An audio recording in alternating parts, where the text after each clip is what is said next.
Life often overwhelms us with noise, voices of opinion, constant demand, endless expectations. But in the middle of that noise, there is a pause, a space to breathe, a space to reflect. A story behind words is that pause, not to hand you quick answers, but to remind you of something more lasting, clarity. Because when confusion creeps in, when words are twisted, when truth feels uncertain, clarity steadies the heart. Here we linger with the quiet lessons hidden in struggle, in endurance, humility, and peace. Lessons that can help you see your story in a new light and walk forward with a little more strength. And if these reflections resonate with you, subscribing keeps them close. Not for me, but for you. For the days when clarity feels far away and you need a gentle reminder that your story still matters. There is a slow kind of pain that comes from gaslighting. You walk away from conversations carrying guilt that was never yours.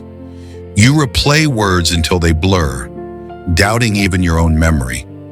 Sometimes this pattern hides beneath a mask of duty, loyalty, or care. It looks like love. It sounds like protection. But in truth, it erases your voice. How many times have you apologized, not because you were wrong, but because silence seemed safer? How many times have you carried shame that belonged to someone else? That is how gaslighting works. It doesn't break you with one blow. It drains you quietly until you begin to doubt yourself, until your own confidence, even your sense of reality, begins to slip away. Gaslighting is not a single act. It wears many masks, each designed to bend reality until you no longer trust your own. Let's look at 5 of its most common faces. The first mask is the lie, and often it is worn by someone like Clara. Clara carries herself with composure.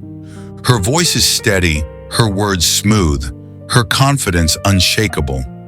To many, she is eloquent, admired for how easily she speaks, how her words seem to command the room. But eloquence in her hands becomes a blade. Even when truth lies plain on the table, she leans in with calm assurance. That never happened. If facts don't suit her, she forgets them. If reality doesn't serve her, she reshapes it. It's like holding the sharp shards of a vase in your palms while she insists it was never broken. Her power is not in truth, but in the certainty of her denial. And here's where we must pause. When someone speaks with that kind of confidence, it's tempting to hand over our clarity just to keep the peace. But truth doesn't dissolve because it's denied. It waits. When Clara denies what you know you've seen, hold on to your memory. Sometimes that means writing it down, letting ink become your witness. Her certainty may shake the room, but you don't need to match her voice. You don't need to convince her. Only remind yourself of what is real. Because the truth is steady. It doesn't crumble because someone says it doesn't exist. It waits firm and patient until the fog lifts. There's an old saying, truthful words stand the test of time, but lies vanish quickly. Remember that. Truth endures, even when denial shouts louder. The next mask is distortion, and this one belongs to Nadia. Nadia is warm, approachable, charming. She knows how to smile in a way that disarms suspicion. But beneath that sweetness is a subtle talent for rearranging the story. With gentle words, she says, "You said this. You agreed to that." Her voice is soft, so pushing back feels ungrateful, almost cruel. It's like waking up in a room where all the furniture has been shifted slightly. Nothing is gone, nothing is broken, but nothing is quite where you left it. Slowly, you stop questioning her words and begin to question your own memory. Charm, when used as a mask, makes falsehood feel palatable. But no matter how sweetly spoken, distortion is still distortion. When Nadia twists your words, pause. Let the silence stretch before you answer. You can gently ask, "When did I say that?" Not to fight, but to anchor yourself. And if no answer comes, trust the compass within you. Your memory may feel fragile, but it is still yours, and that is enough. Wisdom whispers, seek understanding, even if it costs you everything. Smooth words might win agreement, but it's clarity that keeps your footing steady. Then there is coercion, the mask that Mike wears. Mike does not stand at the front. He stays just behind, cautious and calculating. He rarely invents lies, but he knows how to make them stick.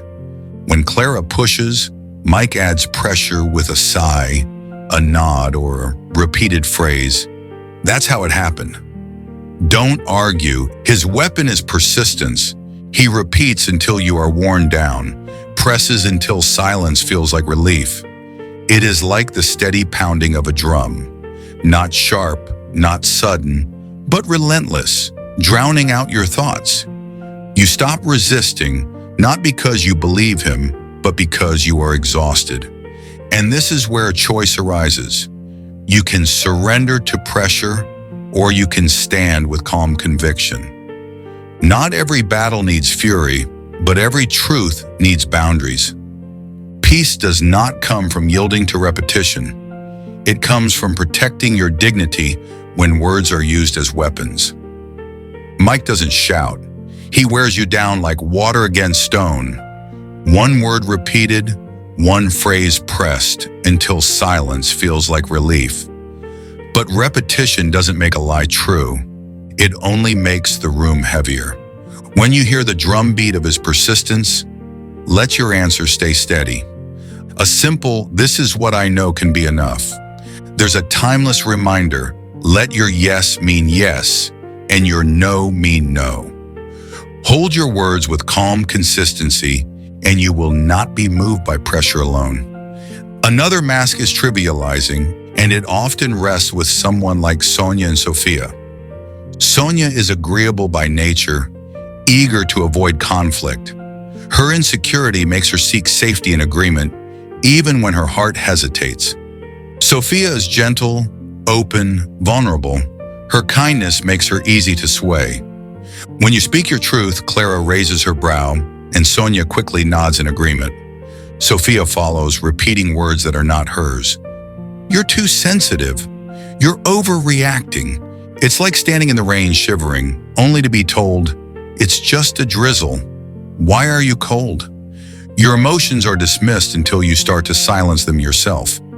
But feelings are not flaws. They are signals, guiding you toward what matters.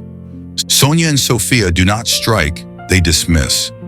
A raised brow, a nervous laugh, a soft echo of "you're too sensitive."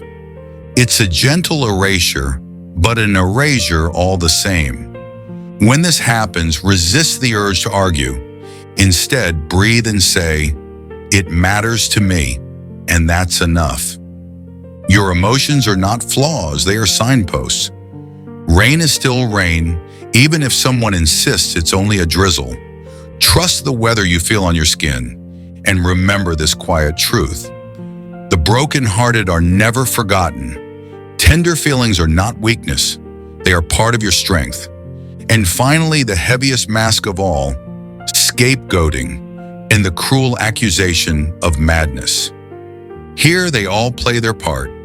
When things go wrong, Clara's quick. "This is your fault." Mike nods, his silence pressing the weight deeper.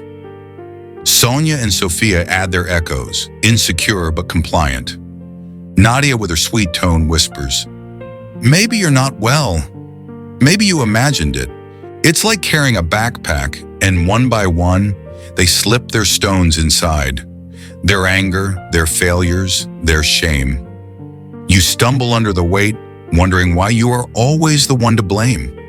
And if you resist, they strike harder. You're imagining things. You're crazy. It's like staring at a clear blue sky while everyone around you insists it is storming.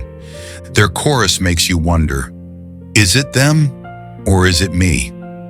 But guilt belongs to those who create harm, not the ones who endure it.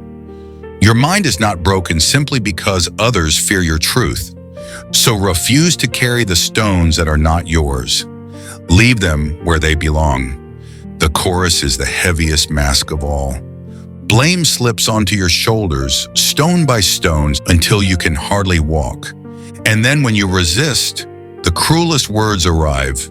You're crazy. In those moments, pause. Name the weight for what it is.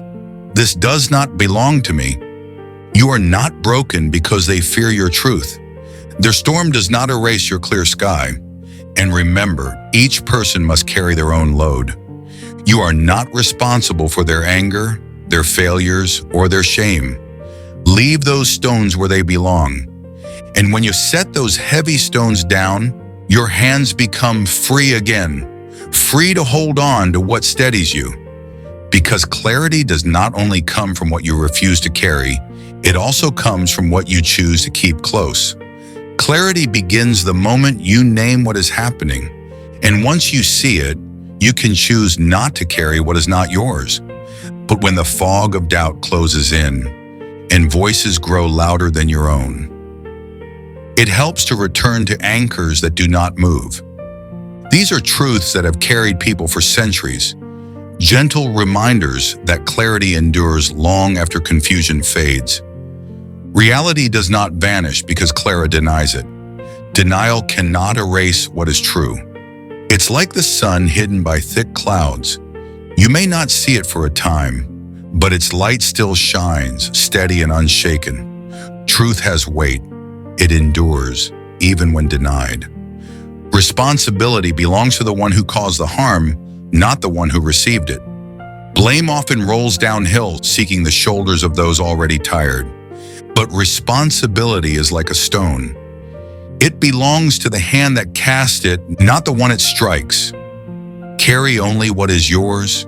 Leave the rest where it falls. Emotions are not flaws, and they are guides pointing toward what matters. Your feelings are not proof of weakness. They are signals, like lanterns glowing in the dark, pointing you toward the places that need care. Do not silence them. Honor them, for they are part of your strength. Lies may twist the story for a moment, but truth always rises. Falsehood may spread like quick fire, but it burns itself out. Truth, though slower, endures like stone, waiting for the wind to clear the smoke. In the end, it always stands.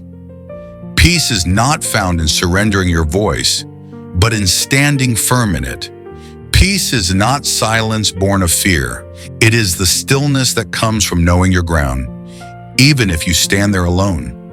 Let your yes remain yes. Your no remain no. That steadiness is where real peace begins. Gaslighting may shake your confidence, but it cannot outlast clarity. The moment you hold firm to your truth, their fog loses its grip, and the air clears.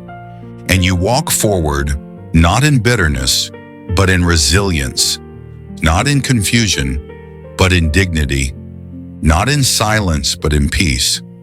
That is why a story behind words exists, to uncover the mask of manipulation, to remind you that even in the fog, your story matters. And if these reflections give you strength, subscribing keeps them close for the days you need them most.